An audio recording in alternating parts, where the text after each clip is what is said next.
सरयू के किनारे भगवान हमें गति दो। भगवान ने कहा अभी तुम्हारी सेवा कुछ बाकी है, आगे चलकर मैं कृष्ण बनकर आऊंगा और मथुरा में मैं आपका उद्धार करूंगा।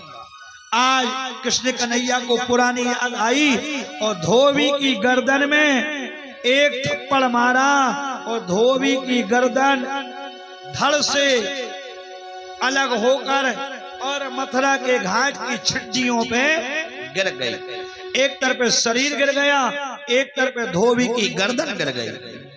लेकिन जब धोबी था लेकिन जैसे ही परमात्मा का हाथ लगा तो धोबी के 7 जन्मों के पाप नष्ट हो गए। धोबी कहने लगा त्राहिमाम त्राहिमाम, क्षमा करें भगवान, क्षमा करें, हमसे गलती हो गई, अपराध हो गया, मेरे को माफ करें, माफ करें। भगवान ने कहा तदास्तु। धोबी कहने लगा भगवान ऐसे नहीं मानेंगे, कुछ हमें दे के जाओ। न संसार के लोग ये कहेंगे कि कृष्ण को हमने वस्त्र नहीं दिए और कृष्ण ने हमें मारा है, इसलिए आगे चल के जो हमारी धोबी समाज है वो लज्जित ना हो पाए, शर्मिंदा ना हो पाए, 4 लोगों के सामने नीचे ना देखना पड़े, इसलिए अनुग्रहित करो प्रभु, अनुग्रहित करो। भगवान ने कहा जाओ तदास्तु, हम तुम्हारे लिए वरदान देते हैं कि जो कृष्ण जन्माष्टमी आएगी और कृष्ण जन्माष्टमी का जो पाठ रहेगा, पाठ उसमें पूतना का अगासुर बगासुर धैनकासुर अक्तासुर आपकी भी फोटो रहेगी और हमारी पूजा के साथ साथ में तुम्हारे ऊपर भी चंदन चावल लोग बाग छिड़क देंगे, तुम्हें भी सम्मान की दृष्टि से देखेंगे। भगवान ने अनुग्रहित कर दिया धोबी के लिए। भगवान ने कहा भैया अब वस्त्र दे दो हमारे लिए। धोबी ने कहा प्रभु वस्त्र तो दे देंगे, लेकिन अभी आपने हमें अनुग्रहित किया है, यह वरदान ऐसा बोल दो कि हमारी पूरी समाज के लिए ही मिल जाए। भगवान ने कहा जाओ समाज ही सिद्ध होगी। प्रभु यह वरदान तो हमारे लिए दे दिया, मेरी धर्म पत्नी है धोबन, उसको भी अनुग्रहित करे जाओ, बिना आपकी कृपा से आगे वो भी नहीं बढ़ेगी। प्रभु ने कहा जाओ धोबन को भी अनुग्रहित करते हैं। जब भी ब्राह्मण क्षत्रिय वैश्यों के घरों में शादी होगी और गौरैयों की स्वागलें होंगी तो धोबन को निमंत्रण दिया जाएगा और ओली दी जाएगी और धोबन अपनी रोड़ी या चूड़ी सुहाग प्रदान करेगा। आपको भी अनुग्रहित करते हैं, जाओ जहां शोर होए सूतक होए, जब तक लोग आप कपड़ा नहीं धोलोगे, जब तक आप किंछा नहीं मारोगे, जब तक लोग समाज की शुद्धि पवित्रता नहीं मानी जाएगी, आपको अनुग्रहित करते हैं। आपके धोले वस्त्र सभी पहनेंगे और वो पवित्र और शुद्ध माने जाएंगे। धोबी का उद्धार कर दिया भगवान ने। पहली बार धोबी के समाज के लिए इतना वरदान दिया है, युगों युगों तक परंपरा चली आ रही है। ये भागवत में लिखा है, मैं अपने मन से नहीं कह रहा हूँ, कोई बुराई मानने की बात नहीं है। जो भागवत में प्रसंग आते हैं उनको बोलना ही पड़ता है। अरे धोबी का तो कल्याण ही कर दिया, वरदान ही दे दिया, बुराई की तो बात ही नहीं है। धोबी ने कहा भगवान कपड़ा पहन लो। भगवान ने कपड़ा निकाले पोटली में से, लाल पीले हरे नीले गुलाबी, लेकिन भगवान कृष्ण और बलराम छोटे कपड़ा बड़े बड़े।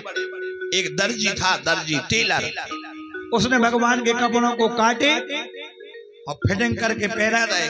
भगवान ने अनुग्रहित कर दिया, जाओ दर्जी कलयुग में तुम्हारी बहुत मशीन चलेगी। तो आज कलयुग में कोनो भी टेलरों के यहाँ चले जाओ, गाड़ी बंदी कपड़ा डरे ही रहते, सिलाई नहीं पात, कमाओ पैसा जितना कमाना हो।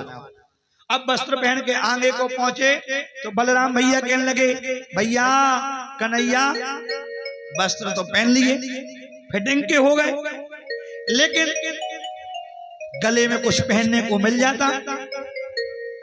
गले में अगर जब तक लोग कुछ पहनने के लिए नहीं मिलेगा तब क्या करेंगे। तब एक वहीं माली था और माली डर के कारण डरता डरता आया और कृष्ण और बलराम को माला पहना दी। भगवान ने माली को भी वरदान दे दिया। कि आपके घर के 4 दिन के बाद से फूल रहेंगे वो हम पूजा में स्वीकार कर लेंगे। आगे और पहुंचे तो बलराम जी कहने लगे भैया मस्तक खाली है, मस्तक पे चंदन लगाने के लिए मिल जाता। तो एक कुब्जा नाम की सौरंद्री सोने की कटोरी में चंदन लेके महाराज कंस को लगाने के लिए जा रही थी और वो 3 जगह से टेढ़ी थी। मेरे कन्हैया ने कहा ओ परम सुंदरी कहां जा रही हो? बोले हमारे हाथों का घिसा चंदन महाराज कंस के लिए अच्छा लगता है। कन्हैया ने कहा देवी मेरे लिए लगा दो। वो देवी जैसे कन्हैया के लिए लगाने के लिए तैयार हुई, परंतु कन्हैया के मस्तक तक हाथ पहुंच नहीं पा रहा है क्योंकि वो 3 जगह से टेढ़ी है। कन्हैया ने एक पांव पैर पे रखा और एक पैर मार दिया गर्दन के नीचे टोड़ी पे, तो वो जो 3 जगह से टेढ़ी थी वो सूदी हो गई। और कन्हैया ने कहा ओ परम सुंदरी आप मेरे लिए चंदन लगा दो। प्रसन्न हो गई। उसने कहा जीवन पर्यंत यहाँ मथुरा में मेरे से कुब्जा सौरंद्री कहते थे, लेकिन आज जीवन में पहली बार आपने मेरे लिए परम सुंदरी कहा है।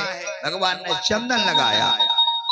कृष्ण और बलराम ने चंदन लगाने के बाद में आगे गए। अब आगे क्या हुआ? आगे जी हुआ कि महाराज कंस ने एक कुबलिया पीड़ नाम का हाथी था और एक सीमेंट की टंकी बनवाई और उसमें महुआ डाले और मदरा भर दिया और मदरा पिलाना चाह रहे थे हाथी के लिए।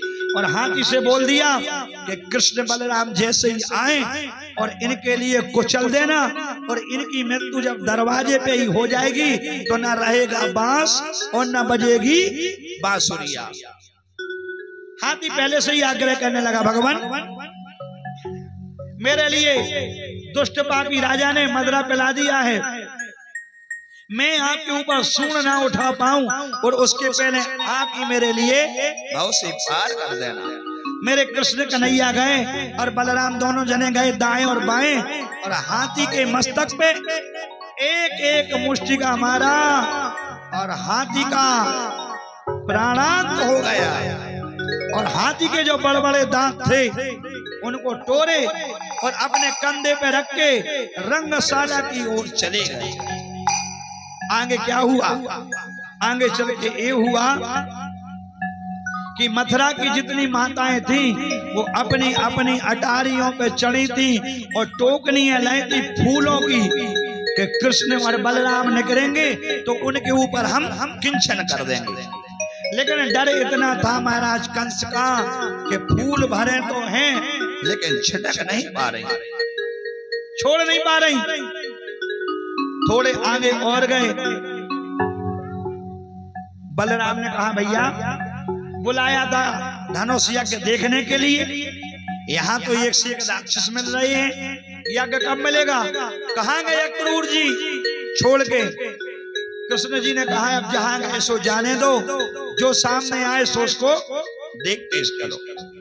एक बड़ा भारी मैदान था, उसमें 4 दैत्यों के लिए खड़ा कर दिया। किस किस के लिए? सल, तूषण, मुष्टिक और चालू। इनसे पहले युद्ध लड़ो कृष्ण और बलराम, तभी आप कंस महाराज तक पहुंचोगे। भगवान कृष्ण ने सल और तूषण का उद्धार किया और मुष्टिक और चालूर का बलराम ने कर दिया। आगे को बढ़ते जाते हैं। आगे को बढ़ने के बाद में आज कन्हैया जा रहे हैं मथुरा में अंदर महाराज कंस के यहाँ, और जो छोटे छोटे बच्चे हैं मथुरा के उनके लिए कन्हैया ग्वाल दिख रहे, शकार दिख रहे, बाल दिख रहे। जो युवतियां हैं उनको अपने पति के रूप में दिख रहे, जो बुजुर्ग हैं उनको अपने बेटा दिख रहे, और जो और ज्यादा बुजुर्ग हैं उनको नाती पंती और संती दिख रहे। और कवि क्या कह रहे हैं कि जागी रही भावना जैसी, जागी रही